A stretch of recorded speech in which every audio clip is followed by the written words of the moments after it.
अस्सलाम वालेकुम, Jawad Hafeez stock market expert life and business coach आपके साथ एक नई वीडियो में। सर आज 18 फरवरी 2024 है और learn to invest in Pakistan stock exchange की वर्कशॉप सक्सेसफुली कंप्लीट हुई। दुनिया के मुख्तलिफ हिस्सों से, पाकिस्तान के मुख्तलिफ हिस्सों से लोगों ने इसमें शिरकत की और स्टॉक मार्केट में सरमायाकारी करनी सीखी और किस तरीके से नया आदमी स्टॉक मार्केट में एंटर हो सकता है वो मैंने उनको गाइड किया हमारी इस वर्कशॉप में। जो लोग ऑलरेडी काम कर रहे हैं वो निखार कैसे ला सकते हैं। इस वर्कशॉप में हम कुछ प्रैक्टिसेस लोगों को देते हैं, कुछ असाइनमेंट्स देते हैं जिसे हम 90 डे प्रोग्राम कहते हैं। जो लोग एग्जिस्टिंग काम कर भी रहे हैं उनको भी हम कहते हैं कि जो आप एग्जिस्टिंग काम कर रहे हैं इसे आप किए जाएं और ये नई प्रैक्टिसेस आप 90 डेज के लिए एक नए पोर्टफोलियो के साथ आप करें और चीज़ों को आप समझें।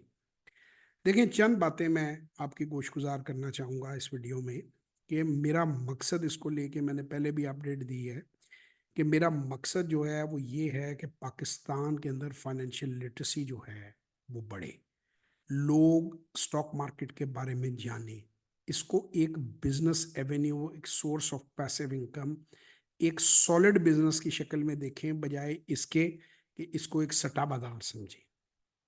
और 99.99% लोग जो हैं वो बगैर समझे इस काम को, इसके बारे में राय कायम कर लेते हैं। अब कल एक बड़ी हाई प्रोफाइल मीटिंग थी और बल्कि वो मीटिंग नहीं थी, वो मीटअप था, लंच था और एक बड़े ज़बरदस्त आदमी उन्होंने ऑर्गेनाइज किया हुआ था और उसमें कोई तकरीबन 80-90 लोग, 100 के करीब लोग जो हैं वो उसमें मौजूद थे। तो वो फ्रीक्वेंटली हम लोग मिलते हैं, हमारा कुछ एजेंडा है उस पर हम लोग काम कर रहे होते हैं, व्यू एक्सचेंज करते हैं और वो कोई ना कोई महीने में एक मीटअप हो जाता है।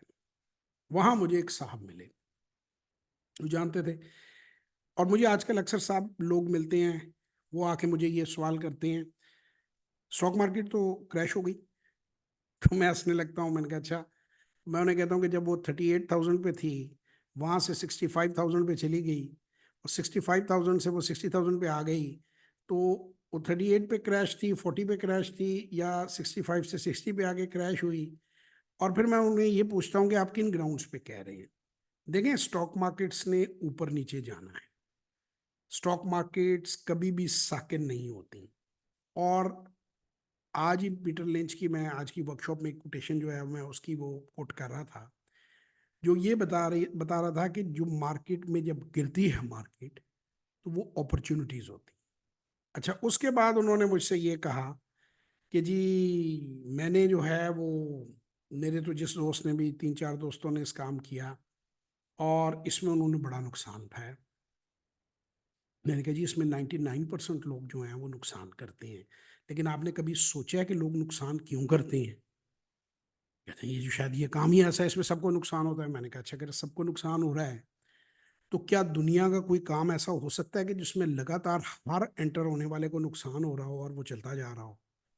तो ये तो 1947-48 से चल रहा है। नंबर ऑफ लिस्टिंग्स भी बढ़ी हैं, ऑल दो कि मेरे हिसाब से 524 हैं आज की डेट में हमारे यहाँ लिस्टेड कंपनीज। मेरे हिसाब से तो 4-5 हज़ार होनी चाहिए, नहीं तो कम से कम हज़ार तो होनी चाहिए थी।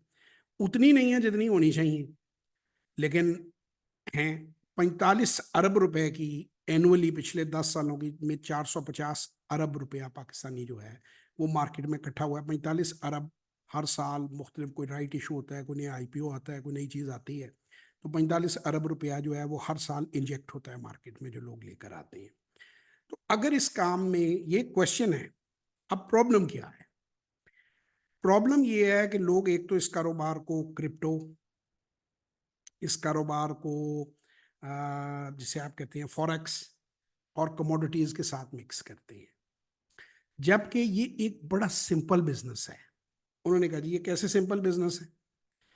मैंने कहा भाईजान ऐसे है कि अगर आप जो बिजनेस करते हैं, उनका कुछ निस्बत रोड के ऊपर कुछ कैमरास का बिजनेस, सब प्रोफेशनल कैमरास जो हैं वो उनके डिस्ट्रीब्यूटर हैं कई कंपनियों के और सोल एजेंट हैं। मैं क्या, अगर फर्ज करें कि आपके बिजनेस का मैं अंदाजा लगा लेता हूँ कि 100 रुपया उसकी कीमत बनती, परसेंटेज में बात करनी होती है ना, तो मैं आपसे पूछूंगा कि आप सालाना ऑन द एवरेज कितने पैसे कमा लेते हैं, तो वो बताएंगे जी मैं एग्जैक्ट तो कोई बिजनेसमैन भी नहीं बता पाता था जी मैं साल के 40 रुपए कमा लेता हूँ खर्चे निकाल के, 40%, इन टर्म्स ऑफ परसेंटेज बात हो रही है। फिर मैं आपसे दूसरा सवाल पूछूंगा कि पिछले 3-4 साल से आपने कितने पैसे कमाए, वो आप ये सारे अकाउंट्स में देखूंगा। कहते हैं बिल्कुल ठीक है, वो आपका हक है अगर आपने पार्टनरशिप करनी है।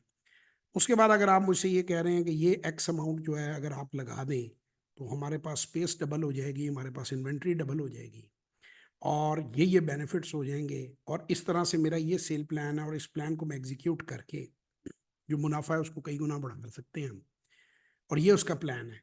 कहते जी बिल्कुल यही तरीका है। मैंने कहा बस दिस इज स्टॉक मार्केट, अगर वो कंपनी लिस्टेड हो।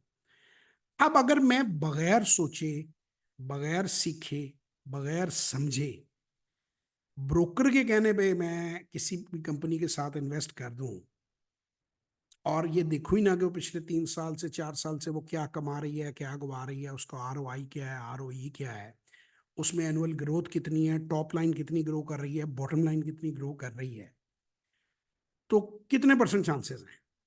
मैंने कहा ये तो बड़े कम चांसेस है। मैंने कहा अच्छा मैं एक और सवाल करता हूँ, अगर आपसे दुगना शोरूम में आपके सामने खरीद लूं और आपकी इन्वेंट्री से डबल इन्वेंट्री उठा लूं और आप मेरे साथ ना आए, तो कितने परसेंट चांसेस है कि मैं प्रॉफिट कमाऊंगा। उन्होंने कहा जी कोई चांस नहीं है, क्योंकि मुझे काम आता है, मेरी लिंक्स हैं, मेरी हर चीज़ है, तो आप ट्रेन नहीं है, आप नुकसान करेंगे। That's it.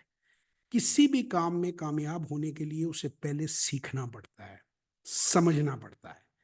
अच्छा ये कल की बात है, आज हमारे एक दोस्त हैं, उन्होंने एक फार्म हाउस पे अपने गेट टुगेदर रखी हुई, तो मेरे बचपन के क्लास फेलोज हैं वैस महमूद साहब, उन्होंने मुझे पिक किया घर से। मैंने फ़ोन किया, मैं प्रेफरेबली कोशिश करता हूँ किसी के साथ चला जाऊँ कि गपशप रहती है, अकेले ड्राइव करके जाना मुझे कुछ इतना अच्छा नहीं लगता। तो उन्होंने मुझे पिक किया, उन्होंने भी रास्ते में ये बात कही कि यार जवाद ये तो यार लोग जो हैं उनको बड़ा नुकसान हो जाता है, तो ये है क्या गेम, मुझे समझाओ ये क्या चक्कर है, क्या वजह है, इसमें कैसे नुकसान होता है। उनसे भी मैंने यही चीज़ रिपीट की, और उनको मैंने समझाया। रास्ते में हेस्कोल का पंप था, तो उससे उन्होंने पेट्रोल भी डलवाया। तो मैंने कहा उनको थोड़ी एस्कोल की कहानी भी सुनाई। मैंने कहा मैं लोगों को मना करता रहा कि यार ये कंपनी ओवर प्राइस्ड है, इस कंपनी में अर्निंग नहीं है, इस कंपनी की बैलेंस शीट डैम्पर्ड है, लेकिन लोगों ने इसे खरीदा और अपना पैसा जो है वो बर्बाद किया। और मुझे ये समझ नहीं आती कि लोगों को ये बात समझ क्यों नहीं आती, लोग सुनते क्यों नहीं। तो बात ये है कि आपने अगर ये काम करना है, और मैं तो आपको हर बंदे को मशवरा देता हूं कि वो ये काम करे, और मैं किस स्केल पे देता हूं, मेरी सारी वीडियोस को आज मैं कंक्लूड करके आपको बात बता रहा हूं कि आप 25,000 से 3.5 लाख के दरमियान सरमाया अपने लिए कलेक्ट करें। 25,000 एक ऐसा सरमाया है कि जो एक ड्राइवर, एक पीएन, एक वर्कर फैक्ट्री के अंदर वो भी स्पेयर साल में जोड़ सकता है। यानी 10% अगर वो अपनी सैलरी सेव करता है, कमेटियां लोग आम डालते हैं, तो 10 महीने में 25,000 इकट्ठा हो जाएगा। मेरा ड्राइवर इस वक्त मेरे से 35,000 रुपए के करीब सैलरी ले रहा है, तो वो अगर अब 5,000 ऊपर के इकट्ठे करता जाए तो साल बाद उसके पास 60,000 रुपया इकट्ठा हो सकता है। उसके अलावा ईद वीद पे मुख्तलिफ बोनस, परफॉर्मेंस बोनस कोई चीज़ वो भी हो जाती है। तो अगर आप एक बार 25,000, 30,000 रुपया इकट्ठा कर लें, और आप उस पर बिल्कुल छोटे पैमाने पे आप उसमें उस काम को करना आप सीखें। मेरे से अगर आप सेशन लें या वर्कशॉप लें मेरी, तो उसमें आपको मैं बाइंग सेलिंग बेसिक 90 डे का पूरा प्लान बना के देता हूँ। अच्छा जी, अब 90 डे का प्लान 25,000, मैं कहता हूँ कि जी आप यही समझें कि आपने 25,000 रुपया फर्ज करें ज़ाया ही कर दिए। वैसे तो ऐसा आज तक हुआ नहीं है, और 550 के करीब टेस्टिमोनियल पड़े हुए हैं, आप देखें। अच्छा, अब आपने 25,000 से 90 दिन में, जैसे मैंने आपको प्लान बताया, आपने उसको किया। 90 दिन के बाद आप अपनी ट्रेडिंग की जो स्टेटमेंट है उसे आप निकालेंगे, उसको आप एनालाइज करेंगे कि 25,000 से मैंने क्या कमाया है, क्या मुझे इस काम की समझ आई है, कितने पैसे मैंने ऐड कर लिए हैं, क्या मैं कर सकता हूँ। उसके बाद आप फैसला करें कि should you go into it और you should not go into it. और मैं आपको बता रहा हूं कि आज तक एक भी बंदा ऐसा नहीं है कि जिसने मेरे से वर्कशॉप अटेंड किया हो या सेशन अटेंड किया हो और उसने इस काम को फिर किया ना हो, और उसने शुक्रिया ना अदा किया हो, व्हाट्सएप मैसेज है। अब आपकी बात ये कि टेस्टिमोनियल्स जो हैं वो 500-600 व्यू हैं, और 50,000 के करीब लोग मुफीद मुस्तफ़ीद हुए हैं, 5,000 से ज़्यादा वन ऑन वन सेशन हैं। लोगों की सर इश्यूज होती हैं, बहुत सारे उनकी प्राइवेसी होती है, कोई सरकारी मुलाजमत में होता है, कोई फौज में होता है, कोई इंटेलिजेंस में होता है, कोई खवातीन होती हैं किनके घर का प्रेशर होता है, कईयों के अब्बा जी कहते हैं कि जी उनको पता चल गया तो वो तो मैंने घरों काट देंगे। तो वो लोगों की बहुत सारी इश्यूज होती हैं। और फिर कुछ लोग वैसी कैमरा शाई होते हैं कि जिनसे हम टेस्टिमोनियल लेते हैं, ये भी बड़े डरे हुए होते हैं। इनको फिर मैं हौसला देता हूँ कि यार आपकी आइडेंटिटी रिवील नहीं हो रही है, सिर्फ हम आपसे ये सवाल बताना चाह रहे हैं लोगों को कि आपको क्या फ़ायदा हुआ, आपको कितनी क्लैरिटी आई, और ये ऑनेस्टी पे मबनी होती है। अब बात ये है कि मैं इस वक्त जो पूरा मैंने अंदाज़ा लगाया कि जो अच्छी यूनिवर्सिटीज़ हैं, कम से कम उसका 1 लाख रुपए महीने का खर्चा बचेगा, सिर्फ फीस का है। बाकी आना जाना तो छोड़ दें आप, और खाना पीना, कपड़े और स्टैब्लिश होना छोड़ दें।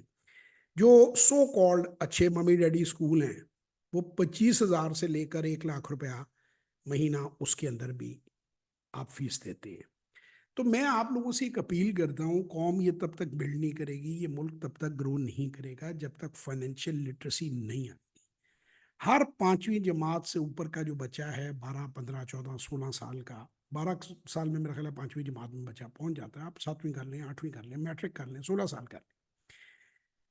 मैं ये समझता हूँ कि उसको 25,000 रुपया जो है, उसके साथ एक पोर्टफोलियो बनाना चाहिए। वो लड़की है या लड़का है, अपनी अम्मी के साथ अकाउंट खोल सकता है, अबू का अकाउंट खोल सकता है, पासवर्ड उनसे लेके। मेरे बच्चे भी जो माइनर हैं, वो मेरे ही नाम पे जो अकाउंट है उसी में बाइंग सेलिंग करते हैं। वो इसको समझे 90 दिन। आप 25,000 रुपए की तो आप बच्चे को चीज़ भी ले देते हैं। मुझे यकीन माने कोई फायदा नहीं है। आप शेयर खरीदें ना खरीदें, आपने खरीदने, आपने कौन सा मेरी कंपनी के खरीदने हैं। मैं ब्रोकर भी नहीं हूं, मेरी सेहत पे कोई फर्क नहीं पड़ता, लेकिन मुल्क जो है वो बेहतर हो सकता है। अब आज की वर्कशॉप में मैं बात कर रहा था कि देखें, यहाँ तो आप कोई किसी भी पाकिस्तानी पर ये दबाव नहीं है कि वो पाकिस्तान के अंदर रहे। मैं अगर अपने तमाम तरह सांसें बेचकर मैं किसी मुल्क में कनाडा जाना चाहूँ या किसी और मुल्क में जाना चाहूँ, और मेरे पास इतने पैसे हैं, अगर अगर मैं नहीं कह रहा हैं या नहीं है, कि मुझे वहाँ की नेशनलिटी मिल सके या पीआर मिल सके, तो मुझे किसी ने नहीं रोका। अगर मैं इस फैसले पर मुतमईन हूँ तो मुझे चले जाना चाहिए, कोई प्रॉब्लम नहीं है। मैं चला जाऊं, बात ख़त्म हो गई। मेरा पाकिस्तान से सो कॉल्ड मेरे रहने सहने का कनेक्शन कट गया, और मैं आगे जाकर अपनी ज़िंदगी, अगर मैं समझता हूँ तो मैं उसको ग्रो करूँ, अपने बच्चों के साथ वहाँ पे ज़िंदगी जो है उसको गुजारूँ। अब दूसरी बात यह है कि मैं नहीं जा सकता, ठीक है। पहले तो आज हम कोई तकरीबन 10-12 दोस्त थे, वो सभी जा सकते हैं, अल्लाह का शुक्र है सभी के पास इतने वसाइल हैं। वो जो फार्म हाउस है वो कुछ 100 किनाल ज़मीन के ऊपर था, उसकी वैल्यूएशन भी अब जो है वो अरबों रुपए में होगी, क्योंकि वो राइट ऑन द रोड है, मेन रोड के ऊपर है। बहुत बड़ी वो एक कंपनी है, उनके बंदे हैं। तो उन्होंने कहा कि जी ये हमने अपनी कंपनी से सेविंग से लगाया है, और हम अपने बिजनेस से ये भी ग्रोथ कर रहे हैं, ये भी ग्रोथ कर रहे हैं। हमारे दोस्त हैं, अल्लाह उनके रिस्क में इजाफा करे। बड़ा ही उन्होंने लविश किस्म का अरेंजमेंट किया हुआ था, और हमने बड़ी गपशप लगाई, और बड़े सारे क्लास फेलो स्कूल के दोस्त इकट्ठे हुए हुए थे। तो वहां पर भी हम ये बहस छिड़ गई। मेरे एक दोस्त हैं, और उन्होंने कहा कि यार हम जो हैं, हम नहीं, अब हमें इस तरह की बातें करनी चाहिए और मुल्क से बाहर जाने का सोचना चाहिए, क्योंकि हम वहाँ एडजस्ट नहीं हो सकते जो स्टाइल हमारा ही है। मैंने भी उनको कहा, मैंने कहा भैया यहाँ 1-1 करोड़ रुपए की तुम लोगों के पास गाड़ी है, और ये कोई अरबों रुपए इसकी कीमत है। 5 अरब लगा लो, 10 अरब लगा लो, 2 अरब लगा लो, जो भी लगा लो तुम। ये नहर के ऊपर मेन जो है वो रोड के ऊपर, मुल्तान रोड जो है आपकी, उसके ऊपर लाहौर से 25-30 किलोमीटर दूर जो है, ये फार्म हाउस में तुम बैठे हुए हो। 100 किनाल इसकी जगह है, ये स्विमिंग पूल सामने बना हुआ है, और आला किस्म का खाना है, और आला किस्म की चीज़ें हैं। ये लेवल वहाँ अचीव कर सकते हैं आप लोग। तो वो खैर अल्टीमेटली हम इस बात पे कन्विंस हुए कि नहीं, पाकिस्तान फिर वो ये बात हो गई कि हमारी हुकूमतें हमें रह लेने दें। वहाँ भी मैंने यही बात कही, मैंने कहा यार देखो, दो रास्ते हैं। यहाँ तो हम सारा दिन क्रिटिसाइज करते रहे, झंडे लेकर बाहर निकल आए किसी भी पार्टी के। मुझे आप लोगों की एक बात समझ में नहीं आ रही, नौजवानों की भी और लोगों की भी। यार कोई पार्टी आ जाए, आप जब तक खुद काम नहीं करेंगे, मुल्क ग्रो नहीं करेगा। बिल्कुल फ्री एंड फेयर इलेक्शंस होने चाहिए। बिल्कुल जो सो कॉल्ड हमें लगता है कि मुल्क के लिए बंदा अच्छा है या बंदी अच्छी है, उसको पावर में आना चाहिए। मेरा तो ये कंसर्न नहीं है।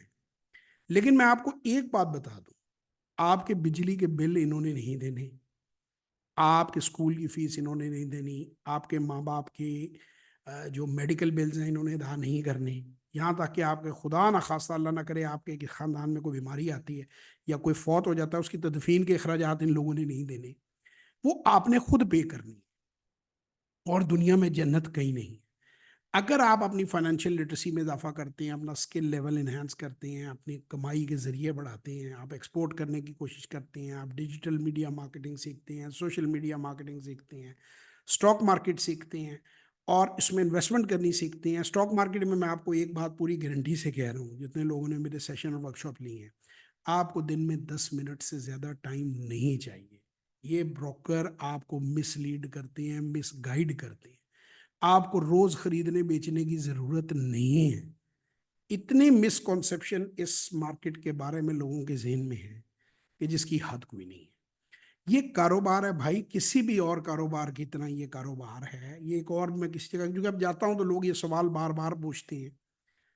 और हमारे मुल्क के अंदर मतलब मैं क्या कहूँ, एक बहुत बड़े सुपरस्टार है हमारे पाकिस्तान के, एक्टर हैं, और वो भी ये बात कर रहे थे कि जी ये तो जी सट्टा है, ये तो जी जुआ है, फलां है। मैंने कहा यार ये नेक्स्ट डोर इंडिया है, आप उनके सुपरस्टार्स को देखो, where they are and where you are, what kind of things you are talking about, कि आप अपनी ला इल्मी और कम इल्मी जो है। तो मैं एक बार फिर कहूंगा, the opinion of 10,000 people is of no use who know nothing about that subject. 10,000 लोग जो उस सब्जेक्ट के बारे में कुछ नहीं जानते, उनका ओपिनियन जीरो मैटर रखता है। पाकिस्तान में मेरे फूफा ने एक बार इन्वेस्ट कर दिया था, मेरे चाचे ने इन्वेस्ट कर दिया था। अच्छा, फिर उनसे पूछो जी कैसे इन्वेस्ट किया था। वो जी हमारा एक लड़का था, वो वहाँ किसी ब्रोकर के पास नौकरी करता था, वो टी बॉय लगा होगा, ये लॉट ऑपरेटर लगा होगा, ये कोई, उसको हमने जाके उसके कहने पे 50 लाख लगा दी। तो मैंने कहा यार ये आपने क्यों लगा दी उसके कहने पे, जो 25,000 रुपये महीने का खुद मुलाजम है। क्या आप बैंक के कैशियर के कहने पे पैसा बैंक में लगाएंगे, किसी जगह इन्वेस्ट करेंगे? भाई कैशियर का काम पैसे गिनकर आपको देना है, उसका काम इन्वेस्टमेंट प्लान बनाना नहीं है। जो ये पहले सीखो, समझो, फिर करो। तो बहरहाल जी, जेएस इंस्टीट्यूट का आपको ऑफ लीडरशिप एंड एंटरप्रेन्योरशिप का आपको बोर्ड नीचे नजर आ रहा है। 0309466240, 0336424234 व्हाट्सएप वॉइस और टेक्स्ट नंबर हमारे नजर आ रहे हैं। अगर आप इस काम को सीखना चाहते हैं, 25,000 रुपए से आप ये काम स्टार्ट कर सकते हैं। और अगर 3-3.5 लाख से करें तो बेहतर है। 90 दिन के अंदर आपके सामने रियलिटी आ जाएगी। कोई बड़ा पैसा ना लगाएं जब तक, वो जिसे कहते हैं ना, पहले आजमाएं फिर अपनाएं। पहले इसको समझें, ये काम आपके लिए है या नहीं, आपकी समझ में आता है या नहीं। हर मैट्रिक पास से ज्यादा बंदा इस काम को कर सकता है। तो अगर आप करना चाहते हैं, हमें व्हाट्सएप वॉइस और टेक्स्ट मैसेज कीजिए और हमारी किसी वर्कशॉप और सेशन में आए। और अगर नहीं करना चाहते तो अल्लाह आपको हदायत दे। और अगर आप पाकिस्तान छोड़ के जाना चाहती हैं, प्लीज़ चले जाएं। अगर आपको लगता है कि आपके वहाँ पे ग्रोथ के चांसेस हैं। लेकिन ये जो है ना, वो जो जिसे कहते हैं वो, मुझे याद है एक पॉलिटिशियन के बारे में लिखा हुआ था कुछ अर्सा पहले, मुझे बड़ी हंसी आई। कहते ये वो बुढ़ी है जड़ी ना नसदी है ना वसदी है। यानी कि आप लोगों में से भी 99.99% लोग जो हैं वो ना नसते हैं ना बसते हैं। यानी उसका मतलब ये होता है कि ना आप भागते हैं ना बसते हैं। या तो आपने अगर पाकिस्तान में रहना है, इफ यू आर क्लियर, तो फिर यार काम करो जो भी कर सकते हो। ठीक है ना, ये अच्छा खासा मुल्क है, मुल्क में कोई कमी नहीं है। और अगर आप क्लियर हैं कि आपने यहाँ पे नहीं रहना, तो फिर यार बाहर जाओ। फिर आप जिस भी तरीके से आपने बाहर पहुंचने जाओ, जाकर अपनी जिंदगी, सारा दिन वहां वहीं पे बैठ के गालियां देते रहना, कभी ए को, कभी बी को, कभी सी को, कभी ए पॉलिटिशियन को, कभी बी को, कभी सी को, मीम्स बनाते रहना। भाई पता चल गया सारे एक ही जैसे हैं। किसी का भाई खा रहा है तो किसी की बहन खा रही है, तो किसी की बीवी खा रही है, तो किसी के बच्चे खा। जब आपको पता चल गया सब एक जैसे हैं। अब देखिए इसराइल दुनिया की इतनी बड़ी ताकत है, वहां पे देखिए आप इंस्टेबिलिटी कितनी है। वहां पर उनका एक बड़ा famous prime minister behind the bars है। आप यानी जेल में है, बिहाइंड द बार्स लोगों को समझना है तो वो जेल में है करप्शन की वजह से। और अभी भी वो जंग जो छिड़ी है, उन्होंने कहा कि ये भी जाने वाला था जो इस वक्त रूलर है, तो उसने उसमें एंगेज कर दिया जंग में। बहुत सारे रीजन में से एक रीजन ये भी है। आप टर्की का उर्तुगल गाजी देख के घोड़े दौड़ाते हैं। 40% जो है वो इंटर बैंक इंटरेस्ट रेट है वहाँ पे। 60-70%, 80% तक इन्फ्लेशन है। 9 रुपए के ऊपर वो लीरा आ गया जो 30 रुपए 35 रुपए के ऊपर होता था। रुपये का मैं बता रहा हूँ, डॉलरों के अगेंस्ट नहीं बता। इंग्लैंड के अंदर इस वक्त बड़ा बुरा हाल है। इंग्लैंड के अंदर आप उनके देखें कितने प्राइम मिनिस्टर रिशफल हुए हैं। देखिए, politicians are same around the globe. आप डायरेक्ट अमेरिका से अपने आप को कंपेयर ना करें। दरमियान में कोई 150-200 मुल्क पड़ते हैं, ठीक है। अमेरिका है, यूरोप है, कनाडा है, ऑस्ट्रेलिया है, वहाँ पे ज़रा थोड़ी सी स्टेबल इकोनॉमीज़ हैं। लेकिन या यूरोप के 5-7-8-10 मुल्क हैं अच्छे, जो डडे मुल्क ने, स्कैंडिनेवियन कंट्रीज आ जाती हैं, उनकी पॉपुलेशन थोड़ी है, आमदन ज़्यादा है। या गल्फ की कुछ कंपनियां आ जाती हैं, मिला जुला के को 15-20 मुल्क हैं जो कि दुनिया जो फर्स्ट वर्ल्ड जिन्हें आप कह सकते हैं। बाकी भाई सभी ऐसे हैं। श्रीलंका वाला ही हाल है, उससे ऊपर नीचे है, कहीं पे जन्नत नहीं है। अपनी जन्नत बनानी पड़ती है।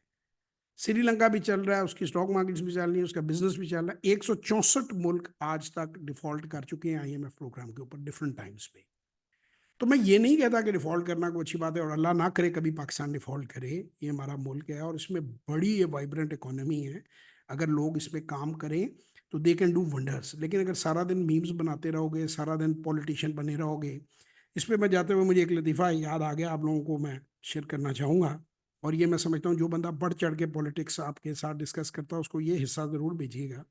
ये एक दिन एक मरासी था गाँव का, तो उसके बेटे ने उसको रात को उसको पूछा कि अब्बा अब्बा अगर चौधरी मर जाए तो फिर चौधरी कौन बनेगा। यानी अगर गांव का जो हेड है वो फौत हो जाए, मैं उर्दू में कहूँ, कई लोग पंजाबी में बोल जाते हैं तो समझते नहीं है, तो नया हेड कौन बनेगा, कौन चौधरी बनेगा नया, कौन नंबरदार बनेगा।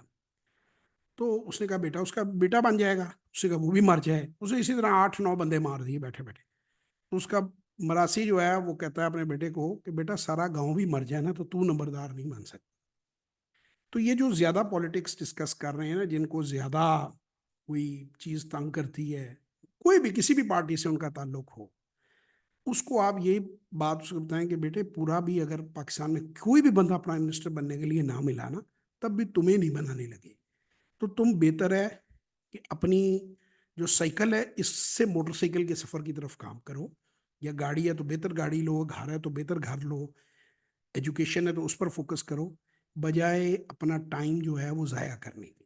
किसी पॉलिटिकल पार्टी ने तुम्हारे घर में अगर चूल्हा बंद हो गया तो उसने, ये तो पैसों के साथ गैस नहीं देते हमारे घरों में, पैसों के साथ हमें बिजली नहीं देते। मैं फिर बार बार कहता हूँ, I am very very sorry to say कि ये वो कौम है जो कायदे आजम को, बानिए पाकिस्तान को, मोहसिन पाकिस्तान को एम्बुलेंस नहीं फराम कर सकी। आपकी स्टेट जो है उनको एम्बुलेंस नहीं दे सकी। बगैर एम्बुलेंस के सड़क के ऊपर, अब वो साजिश थी, पॉलिटिकल बॉर्डर था, क्या नहीं था, ये मेरा काम नहीं है, ना ये मेरी फील्ड है। तो कायदे आज़म मोहम्मद अली जिन्ना जो हैं वो, उनकी डेथ हो गई थी इस सड़क के ऊपर। आज भी ये बात वैसे ही डिस्कस हो रही थी दोस्तों में बैठे हुए। तो उसमें कुछ बहुत स्ट्रांग लोग भी थे, जो ये कमिश्नर साहब हैं पिंडी के, उनका भी जिक्र हो रहा था, उनके साथ काम करते रहे हैं।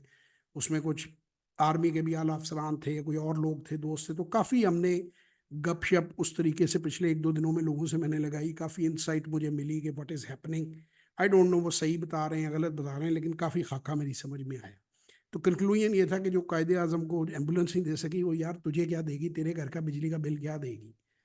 तो ये किसी भी पॉलिटिकल पार्टी के लिए मेरा भाई इतना ना फुदक, इतने प्रोटेस्ट ना कर, अपने घर की तरफ तवज्जो दे। ईमानदारी से वोट डालना था, डाला, बहुत अच्छा किया। दोबारा इलेक्शन होंगे, दोबारा भी डालना। कोई पीसफुल कहीं पे कोई एक्टिविटी है वहां पे भी जरूर आप अपना प्रेजेंस रजिस्टर करवा दें, अगर पीसफुल है। तो ये जिस तरह के काम जो हैं, तोड़ फोड़, जलाओ घिराओ, इस तरह के कामों में मत आए। आपकी फैमिली को किसी ने सपोर्ट नहीं करना। आपको मैं उसी कैटेगरी में लिखूंगा, वो जो एक वन विलिंग करके कहते हैं कि जी हमें वो मरहूम बहुत याद आया, भाई उसने ट्रक में लग के मरना ही था। Begin with end in mind, habit number 2, Stephen R Covey, 7 habits of highly effective people. भाई जब एक मोटरसाइकिल में तुम ऐसे ऐसे ऐसे ऐसे झटके मारते हो, तो तुम मरने के लिए देख रहे हो तो अल्लाह तुम्हें हर बार बचा लेता है। तो कितनी बार, एक तो अल्लाह की तरफ से आई हो, अगर तुम खुद ही मरना चाहते हो तो कोई क्या करे। इसी तरह आप प्लीज किसी पार्टी के लिए अपने माँ बाप को दुख ना दें, अपनी फैमिली को दुख ना। उससे तो बेहतर आप बाहर जाना चाहते हैं बाहर चले जाएं। उन इन लोगों से तो वो बेहतर हैं, ये जो एजिटेशन करके मरे हैं ना, जो डंकी लगा के बाहर चले जाते हैं। चलो अगर अपनी जिंदगी का जुआ खेलते ही हैं अपनी जिंदगी का जुआ खेलते हैं तो किसी होप पे खेलते हैं, इनका तो कुछ भी नहीं हो सकता। तो ये आप कांस्टेबलों के साथ सड़कों पे झगड़ेंगे, आप स्टेट के साथ पंगे लेंगे, आप हाथापाई करेंगे, आप मार खाएंगे, आपको कोई गोली मार देगा या डंडा आपके सर पे लगेगा, उससे आप मर जाएंगे, तो क्या आप नामालूम इंसान बन के मरना चाहते हैं? खुदा ने ये जिंदगी इसलिए दी है। कुछ बनो, कुछ करो, कुछ ग्रो करो, कुछ सीखो, कुछ पॉजिटिविटी लेके आओ। तो जिसे कहते हैं, बाकी अल्लाह की रहमत से कभी ना उम्मीद ना हो। ना उम्मीदी तो कुफ्र है, ना उम्मीदी तो गुनाह है। हमारा तो दीन ही इस बात की इजाजत नहीं देता। तुम जमीन छोड़ना चाहते हो, जरूर छोड़ दो। हिजरत करना चाहते हो, सुन्नत है, करो। लेकिन ना उम्मीद ना हो, खुदा की रहमत से ना उम्मीद ना हो। खुदा बाजी पलट देता है, बड़ी जल्दी पलट देता है। तो दुआ करें, काम करें, मेहनत करें, स्किल सीखें, आगे बढ़ें, एंटरप्रेन्योर बने, फ्रीलांसिंग सीखें। जो फ्रीलांसिंग सीख रहे हैं वो गाड़ियों पे पैसे ज़ाया करने की बजाय ज़रूर अपना पोर्टफोलियो बिल्ड करें। इस काम को भी सीखें अपने बुढ़ापे के लिए। सदा चीज़ें एक जैसी नहीं रहती, अर्निंग ऐसे नहीं आती रहती। पैसिव इनकम के सोर्स लें, बिल्डिंग्स खरीदें, घर खरीदें, रेंटल प्रॉपर्टीज खरीदें, जो कर सकते हैं इन्वेस्ट कर सकते हैं। और कुछ नहीं कर सकते, गोल्ड की बार ले लेकर आप लॉकर में रख लें। अपनी जायज़ कमाई से अगर सोने की बार खरीद सकते हैं, वो खरीद कर आप रख लें। कुछ भी सेव करें तो ग्रो करें। बहुत शुक्रिया, बहुत वीडियो लंबी हो गई। पाकिस्तान जिंदाबाद। इंशाल्लाह ताला फिर किसी वीडियो में आपसे मुलाकात होगी। तब तक के लिए खुदा हाफिज। खुश रहें, अपना ख्याल रखें और पाकिस्तान को ग्रो करें।